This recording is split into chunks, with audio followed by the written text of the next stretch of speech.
سائل عبد الله بن عبد الرحمن يا تنفنا جمع الله حول أفعال المتعلم والتذكر والتذكير نفع الانتفاع التنسل حق الحث على التمسك بكتاب الله سنة رسول الله على الهداية للخير والدعاء إلى مرضات ربه سبحانه وتعالى على هذه النية النصح الحاجة من أمدت إلى روح المؤلف هذا الكتاب الحي أحمد بن هادي الحامد الشيخ سالم بن عبد الله بن سعد بن سنة حضرمي وأصولهم وفروعهم هذا الشيخ على درجاتهم في الجنة ويعيد علينا بركاتهم وسقر منوارهم وأنفعتهم في الدين الآخر على هذه الجاه النبي النبي صلى الله عليه وسلم إلى حضرة النبي محمد صلى الله عليه وسلم الفاتحة أعوذ بالله من الشيطان الرجيم بسم الله الرحمن الرحيم الحمد لله رب العالمين الرحمن الرحيم مالك يوم الدين إياك نعبد وإياك نستعين اهدنا الضالين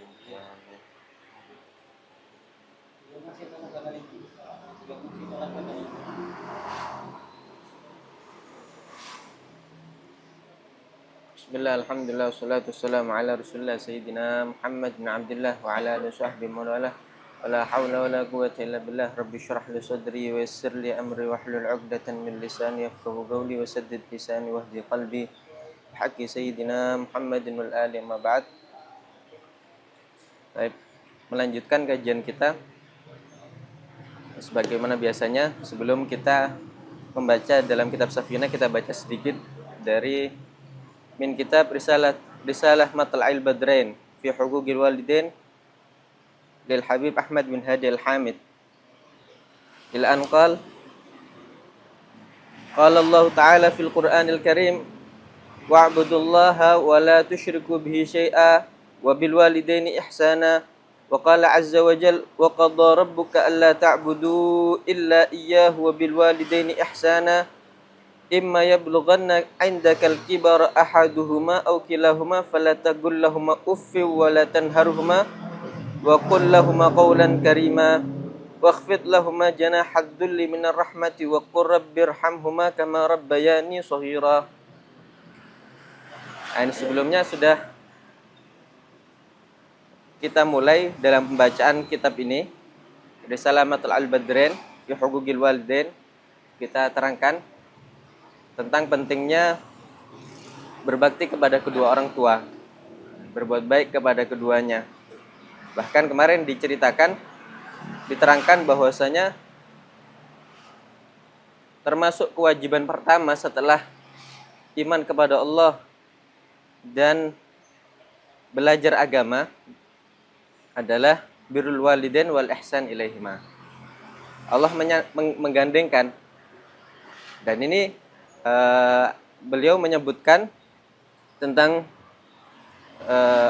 ayat yang berkaitan dengan hal tersebut. Kemarin telah dijelaskan bahwasanya kitab ini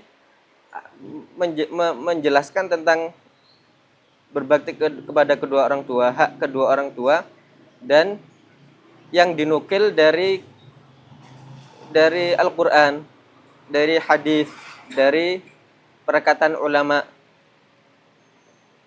Nah, kemudian ini pertama beliau menyebutkan dari firman Allah Subhanahu wa taala dalam Al-Qur'an, surat An-Nisa ayat 36. Allah Subhanahu wa taala berfirman, wa'budullaha wa la tusyriku bihi syai'a wa bil walidaini ihsana. Dan beribadahlah kalian kepada Allah dan jangan menyekutukan Allah terhadap apapun selainnya. Wabil walidaini ihsana, dan dengan kedua orang tua hendaknya berbuat baik. Nah, ini kemarin sebagaimana diterangkan, ini menunjukkan pentingnya berbuat baik kepada kedua orang tua. Allah Subhanahu wa taala menyandingkan itu perintah dengan perintah tauhid, dengan perintah ibadah kepada Allah Subhanahu wa taala. Dan banyak di ayat-ayat lain Allah menyandingkan itu, menyandingkan perintah untuk ibadah kepadanya dan dengan berbakti kepada kedua orang tua. Memang seperti itu. Karena memang ridhonya Allah terletak pada ridho kedua orang tua, dan murkanya Allah terletak pada murka kedua orang tua. Nah, meskipun kita beribadah sebanyak apapun, kita thalabul ilm seluas apapun, kita punya ilmu, tapi kita tidak baik memperlakukan kedua orang tua kita. Orang tua kita tidak ridho, iyadzubillah. Ini Allah tidak ridho ini di sini. Tidak bakalan Allah ridho. Kenapa? Ridhonya Allah ada di kedua orang tua. Dan marahnya juga, murkanya ada di kedua orang tua. Maka kita, meskipun kita mengagungkan guru kita misalkan, tapi orang tua kita tidak ridho, maka percuma itu semua. Thalabul ilmnya ma yanfa'una. Kenapa? Karena teledor dengan kedua orang tua. Orang tua kita tidak ridho. Nah, ya percuma itu semua. Tapi Asy-Syaikh Al-Murabbi, seorang guru yang murabbi, dia selalu mengarahkan murid-muridnya untuk berbakti kepada kedua orang tua. Begitulah Syekh Murabbi. Maka mungkin dari situ guru kita menyuruh kita buat baca ini kitab. Nah, perhatian beliau agar kita betul-betul bisa melaksanakan hak kedua orang tua kita. Kita berusaha buat melaksanakannya dengan sempurna, tidak teledor lagi. Bagaimana kita bertutur kata yang baik. Nah, sebagaimana ini sebentar lagi disebutkan ini. Kemudian Allah Subhanahu wa taala berfirman juga di ayat yang lain, surat Al-Isra ayat 23 dan 24. Allah berfirman, "Wa qadha rabbuka alla ta'budu illa iyyahu wa bil walidaini ihsana." Wa qadha, Allah menetapkan. Di sini qadha bermakna amara. Allah memerintahkan. Apa yang Allah perintahkan? Jangan menyembah kecuali kepadanya. Tauhid. Jangan menyekutukan Allah Subhanahu wa taala. Ini perintah yang paling utama. Karena kita melakukan amal kebaikan apapun, kalau tidak didasari dengan tauhid ini, maka percuma. Artinya ini perintah yang paling utama. Nah, perintah yang paling utama ini disandingkan dengan perintah wabil walidaini ihsana, dan dengan kedua orang tua hendaknya kamu berbuat baik. Perintah yang utama ini sama Allah disandingkan dengan berbuat baik kepada kedua orang tua. Kemudian dilanjutkan, imma yablughanna 'indakal kibara ahaduhuma aw kilahuma fala taqul lahumā uffin.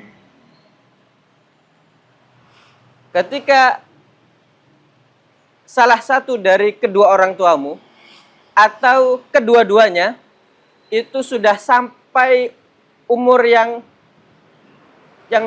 sudah masa tuanya, ada di masa tuanya, sudah sepuh, ada di sisimu, engkau mendapati ini masa tua kedua orang tuamu atau salah satunya, maka perintah dari Allah, fala taqul lahum uffin, jangan kamu katakan kepada keduanya uff. At-ta'fif ini adna, ini paling rendahnya derajat perkataan jelek. Ini uff, atau kalau mungkin di kita ini kita dilarang untuk bertutur kata jelek kepada kedua orang tua kita, meskipun dengan yang paling rendah dari derajat berkata jelek. Nah, Allah melarang itu. Nah, yang sopan kalau ngomong. Mungkin di antara kita mungkin masih kurang bisa bertutur kata dengan kedua orang tuanya. Bertutur kata dengan kedua orang tua mungkin sama kayak ngomong sama sahibnya. Nah. Walatan harhuma, jangan engkau membentak, menghardik. Nggak boleh. Allah melarang untuk berbuat jelek kepada kedua orang tua. Setelah Allah melarang tadi, sebelumnya tadi, melarang untuk berkata jelek kepada kedua orang tua. Kemudian Allah melarang, jangan berkata jelek juga. Jangan berbuat jelek juga kepada kedua orang tua kita. Apalagi sampai menggunakan tangan. Wala'iyadzubillah.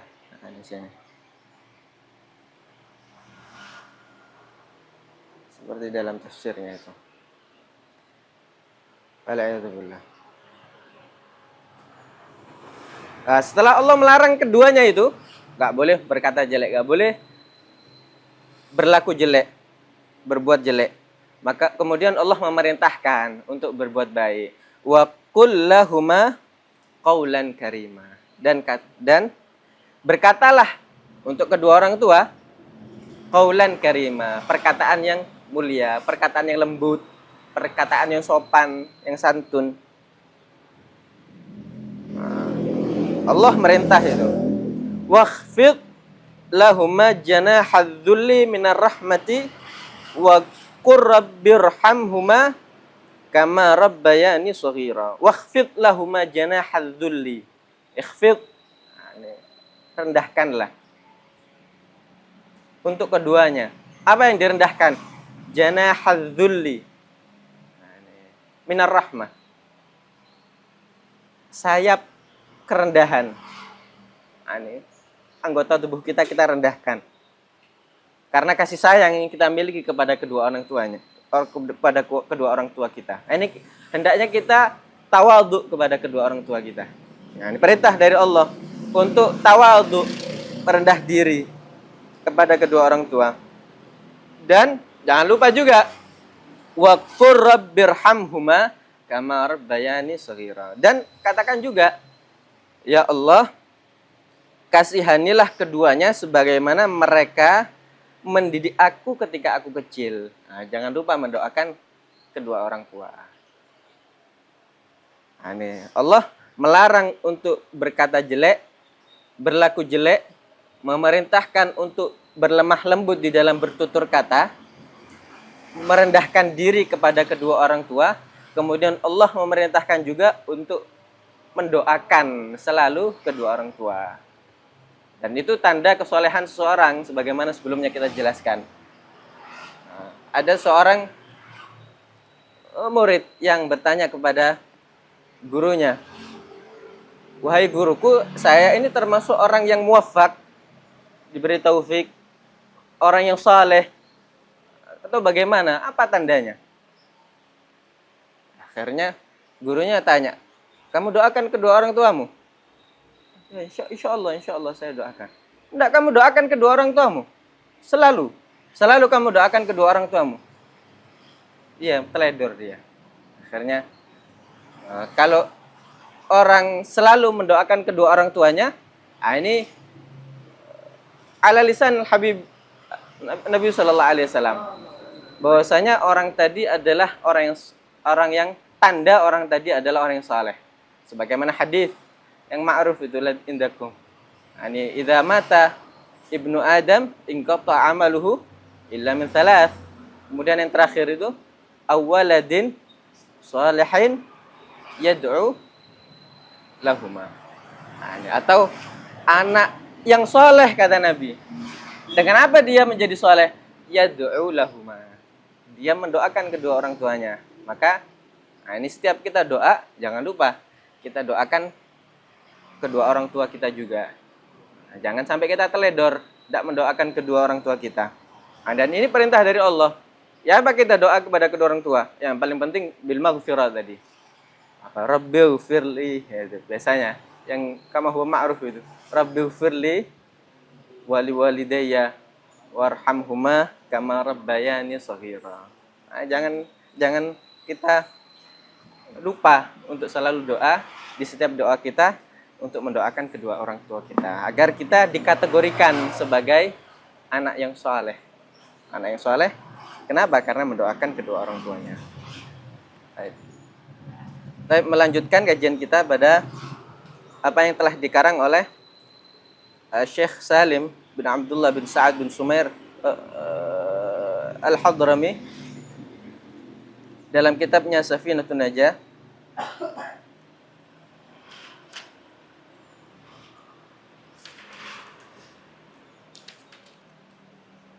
Dalam kitabnya Safinatun Najah masih dalam pembahasan rukun iman, iman kepada para rasul, dan masih di dalam pembahasan tentang sekelumit biografi Nabi Shallallahu Alaihi Wasallam.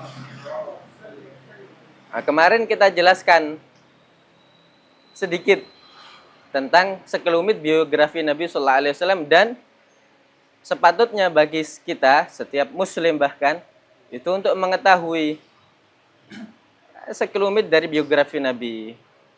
Siapa itu anak-anaknya Nabi namanya, siapa itu istri-istrinya Nabi itu namanya, nasabnya Nabi itu siapa aja, habis itu ibunya Nabi siapa, ayahnya Nabi siapa, hakadha. Maka termasuk aib ketika seorang muslim dia tidak mengetahui nama istri-istrinya Nabi. Sebutkan nama istri-istrinya Nabi, dia tidak tahu, tidak bisa.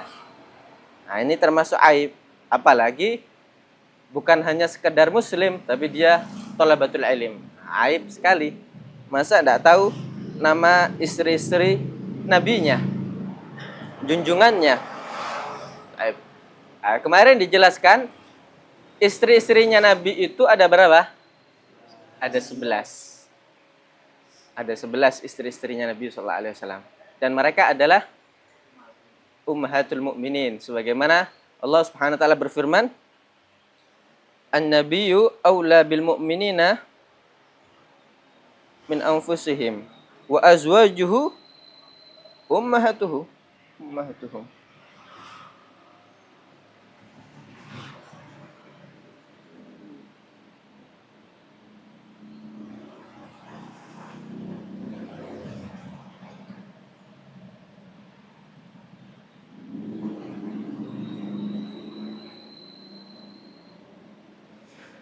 An-nabiyyu aula bil mu'minina min anfusihim wa azwajuhu ummahatuhum. Allah Subhanahu wa taala berfirman, Nabi itu adalah orang yang paling utama bagi orang-orang mukminin, yang lebih harus diutamakan oleh seorang mukmin bahkan dari diri mereka sendiri. Kenapa yang paling berjasa ya Nabi sallallahu alaihi wasallam bagi diri mereka. Nah, ini bahkan dikatakan oleh Abdullah bin Al-Haddad, fa innaka la tajzi nabiyyaka ya fata walau ji'tahu sa'yan 'alal aini sa'iri, katanya. Engkau wahai pemuda tidak bisa membalas jasa nabimu meskipun engkau berjalan. Yang kau lakukan ini sesuatu yang besar. Engkau berjalan menuju Nabi sallallahu alaihi wasallam. Dengan apa? Bukan dengan kaki. Pakai bola mata kalau bisa. Jalan ke sana. Tapi meskipun sedemikian, engkau tidak bisa membalas jasa daripada nabimu. Nah, ini Nabi adalah yang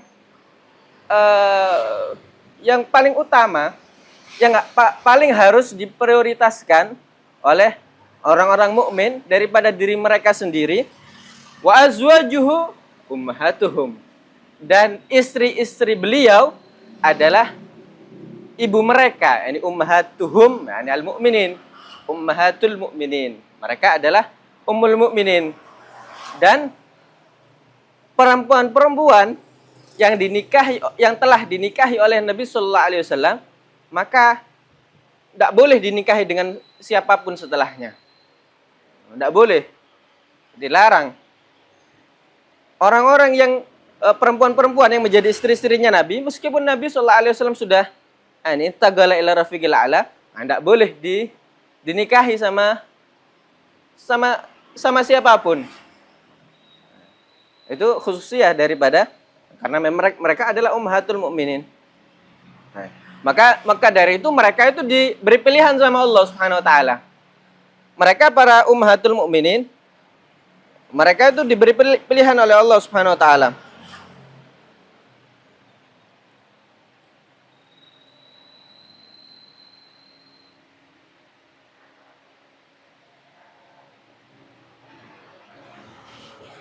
Mereka diberi pilihan oleh Allah Subhanahu wa taala. Ya ayyuhan nabiyyu qul li azwajika in kuntunna turidnal hayatad dunya wa zinataha fata'alaina umatti'kunna wa usarrihkunna sarahan jamila. Mereka itu para istrinya Nabi diberi pilihan oleh Nabi. Kalau antara mereka memilih Nabi sallallahu alaihi wasallam atau mereka mau menggapai gemerlap kehidupan. Wahai Nabi, katanya Allah Subhanahu wa taala berfirman, katakanlah kepada istri-istrimu, jika kalian ingin al-hayatad dunya wa zinataha, kehidupan dunia dan gemerlapnya, perhiasannya, maka datanglah kepada fata'alaina umatti'kunna wa usarrihkunna sarahan jamila. Maka Nabi akan pisah, Nabi akan talak. Kalau kalian memilih al-hayatad dunya zinataha atau memilih Nabi sallallahu alaihi wasallam. Tapi kalau memilih Nabi enggak boleh nikah lagi setelahnya itu. Enggak boleh dinikahi oleh orang lain, orang yang sudah menjadi istrinya Nabi sallallahu alaihi wasallam. Dan ya kehidupan bersama Nabi yang sederhana seperti itu. Maka kemudian apa yang mereka milih?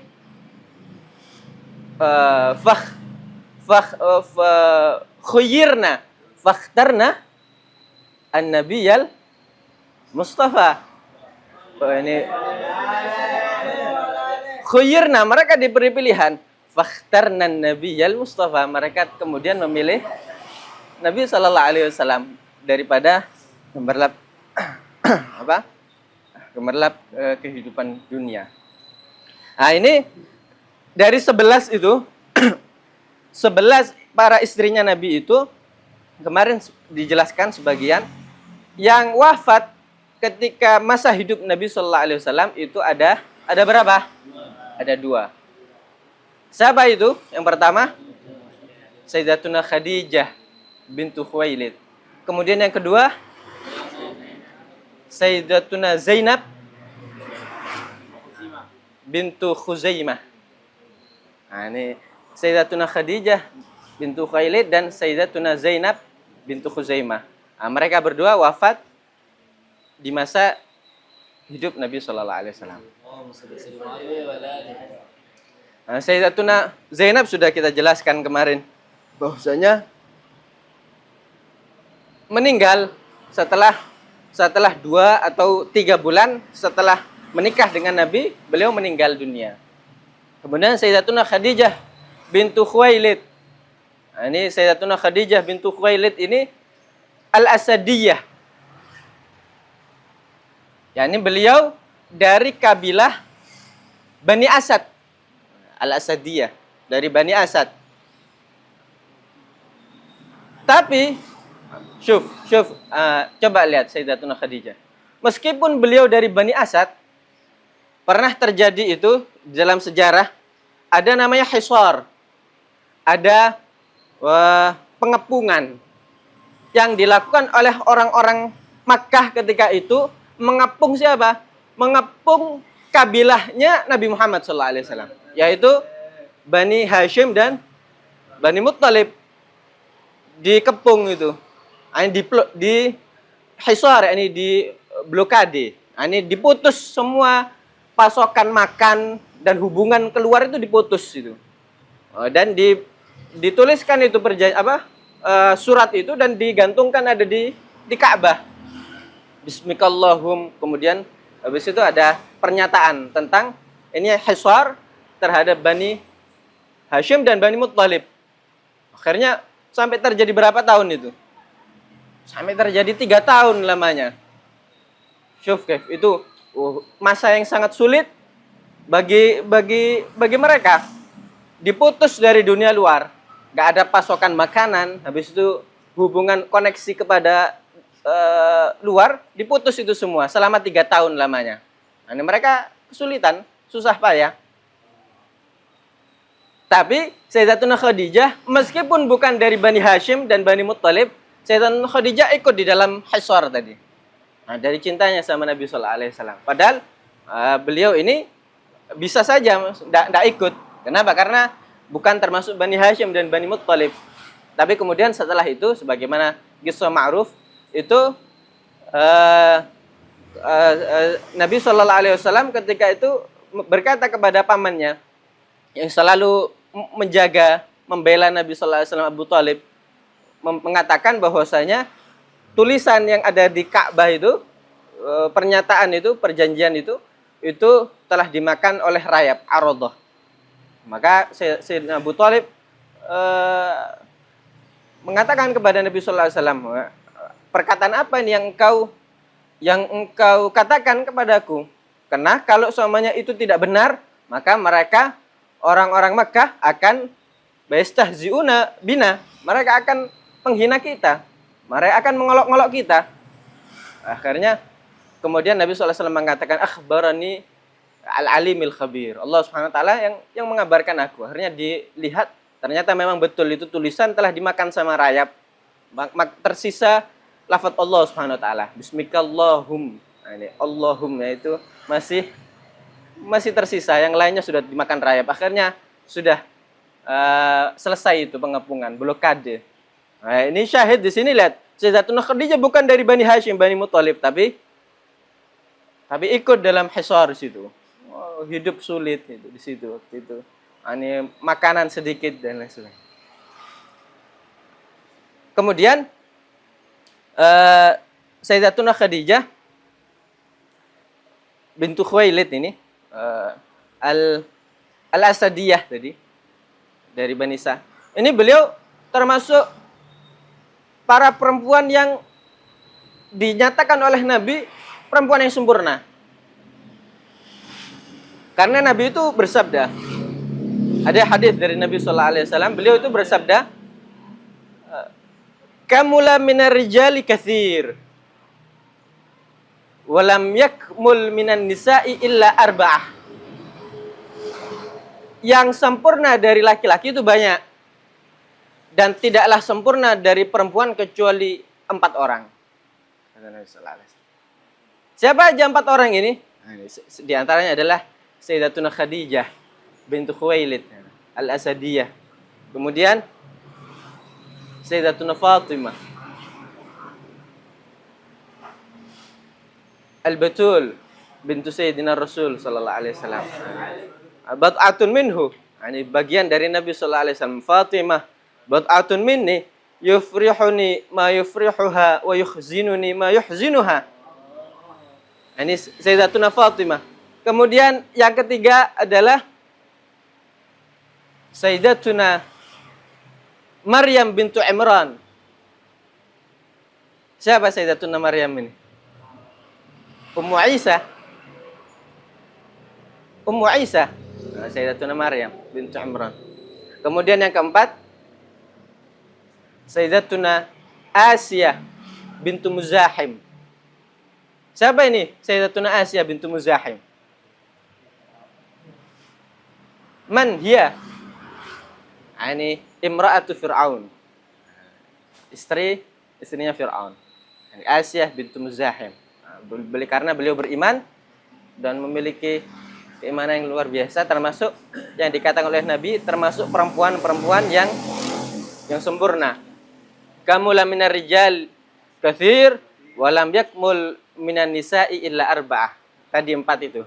Yang pertama adalah Sayyidatuna Khadijah bintu Khuwailid, Sayyidatuna Fatimah bintu Muhammad, Sayyidatuna Maryam bintu Imran, Sayyidatuna Asiyah bintu Muzahim. Bintu Muzahim.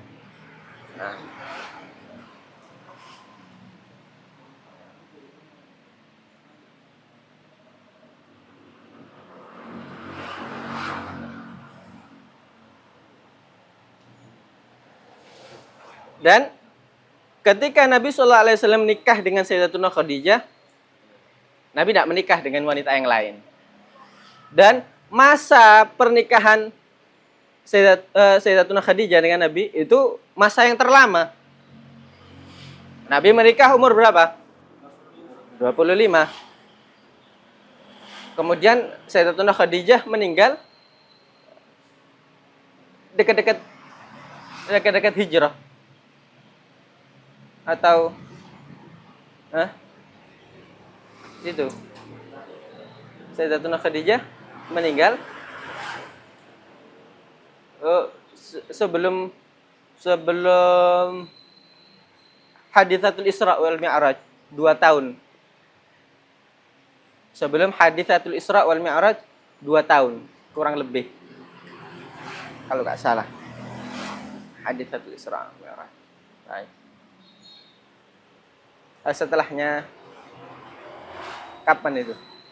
Nah, nanti dimutolai lagi. Baik. Ini masa pernikahan Sayyidatuna Khadijah dengan Nabi Sallallahu Alaihi Wasallam itu paling lama. Berapa? 24 tahun 6 bulan. 24 tahun 6 bulan. Nah, ini masa pernikahan Nabi Sallallahu Alaihi Wasallam dengan Sayyidatuna Khadijah. Dan di masa itu Nabi tidak menikah dengan wanita yang lain. Nah, khususnya Sayyidatuna Khadijah yang tidak diperoleh oleh istri-istrinya yang lain. Baru setelah itu, setelah sepeninggal Sayyidatuna Khadijah, beliau menikah dengan wanita yang lain dan menikah dengan yang lainnya juga. Banyak itu. Dan Nabi menikah bukan karena hawa nafsu, akan tapi memang karena maslahat dan perintah dari Allah Subhanahu wa taala. Bahkan nanti akan diceritakan salah satu dari istrinya Nabi Sallallahu Alaihi Wasallam yang menikahkan secara langsung itu Allah Subhanahu wa taala. Dan tertera di dalam Al-Qur'an.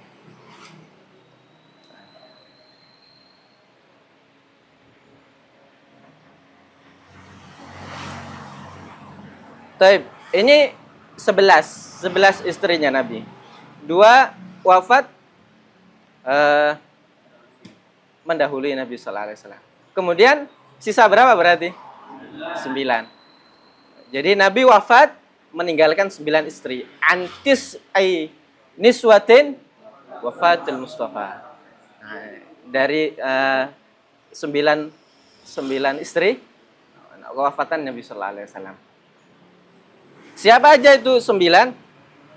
Sayyidatuna Aisyah, Sayyidatuna Saudah, Sayyidatuna Hafsah, Sayyidatuna Maimunah, Sayyidatuna Ummu Habibah, Sayyidatuna Zainab bintu Jahash, Sayyidatuna Ummu Salamah, Sayyidatuna Juwairiyah, Sayyidatuna Sofiyah.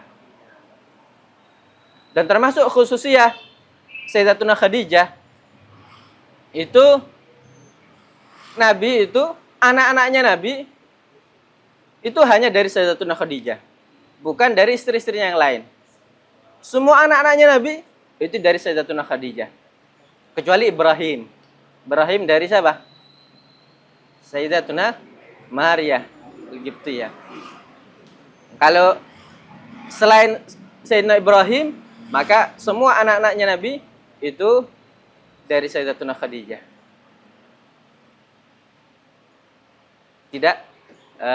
Tidak dari istri-istrinya yang lain. Anak-anaknya Nabi, Qasim, Abdullah, Zainab, Ruqayyah, Ummu Kulthum, Fatimah.